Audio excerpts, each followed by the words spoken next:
वंदना पोपले जी, आपसे ही मैं शुरुआत करती हूं।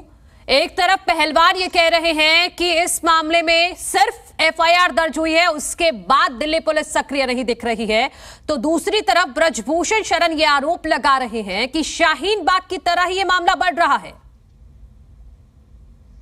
मनु, क्या आपको मेरी आवाज आ रही है? जी देखिए, सबसे पहले जहां तक इस पूरे मामले की बात है, 3 महीने पहले जब ये खिलाड़ी जंतर मंतर पर बैठे थे, तो मुझे लगता है कि हमारी तरफ से, पूरी सरकार की तरफ से, चाहे वो हरियाणा सरकार हो या केंद्र सरकार की तरफ से। ठीक है बजरंग जी, ठीक करा देती हूँ। पीसीआर देख लीजिए एक बार। वंदना जी की आवाज नहीं जा रही है, बोलिए वंदना जी।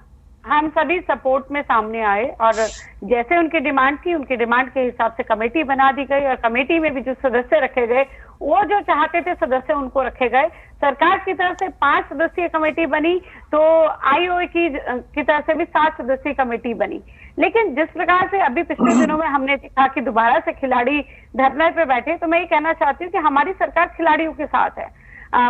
इवन हमारे जो मुख्यमंत्री हैं, अभी 3-4 दिन पहले उन्होंने ये स्टेटमेंट दी थी कि हम खिलाड़ियों के साथ हैं, हम चाहते हैं कि न्याय मिले, आरोपी जो है वो बख्शे नहीं जाए और निर्दोष पर किसी प्रकार की आंच नहीं आए।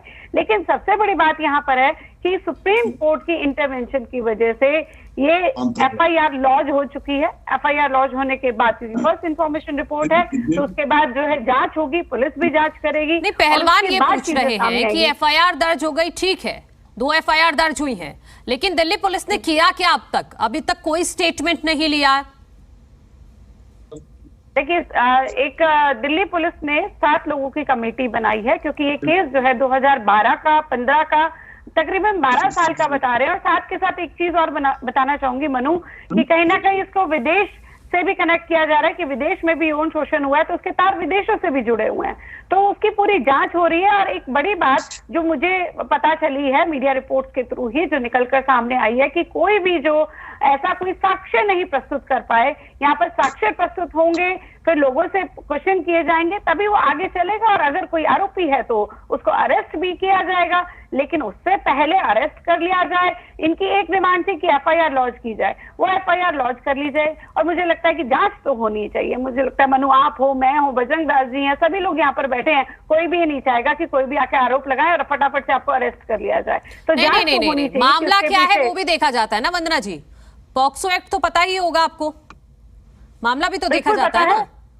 बिल्कुल पता है, पॉक्सो एक्ट भी मुझे पता है, लेकिन एक इम्पॉर्टेंट चीज यही है ना कि सबूत अभी कोई आए नहीं है, और जब तक उसकी जांच नहीं हो पाएगी। मैंने भी इसके बारे में बातचीत करी और मैंने जो सीनियर पुलिस ऑफिसर्स हैं उनसे बात की कि अगर पॉक्सो एक्ट है तो उसमें भी क्या हो सकता है।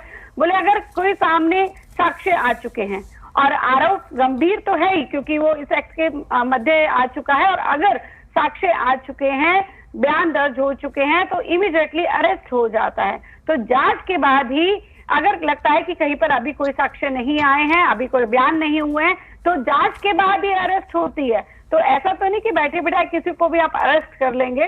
लेकिन फिर भी मैं ये कहना चाहूंगी कि हम फिर भी खिलाड़ियों के साथ है। महिला होने के नाते भी मैं इस चीज को कहूंगी कि अगर कोई महिला आरोप लगाती है तो ऐसे ही नहीं लगाएगी, फिर भी जांच की हमें इंतजार करनी चाहिए। जैसे पिछली बार उन्होंने कहा था कि कमेटी बना दो, हमने कमेटी बना दी, कमेटी की जांच। ठीक है, और एक छोटा सा रिएक्शन बस इसमें और दीजिए। जो वो कह रहे हैं कि ये टारगेट दरअसल बीजेपी को किया जा रहा है, उनको नहीं।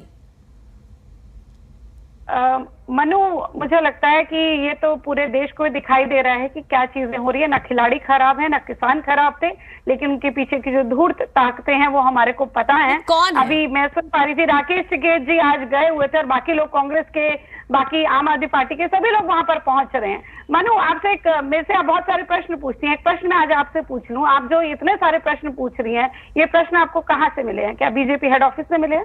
क्या नागपुर से मिले हैं? क्या आम आदमी पार्टी का कार्यालय तिहाड़ जेल से मिले हैं? या फिर इटली से आए हैं, या कांग्रेस के यहाँ से आए? ये प्रश्न कहाँ से आए हैं? ये प्रश्न मैंने खुद रिसर्च की है और उस आधार पे मैं ये पूछ रही हूँ। जी, आप खुद कर रहे हैं। राकेश टिकैत क्या कह रहे हैं कि जो पूरी की पूरी मीडिया है उसके प्रश्न नागपुर से आते हैं।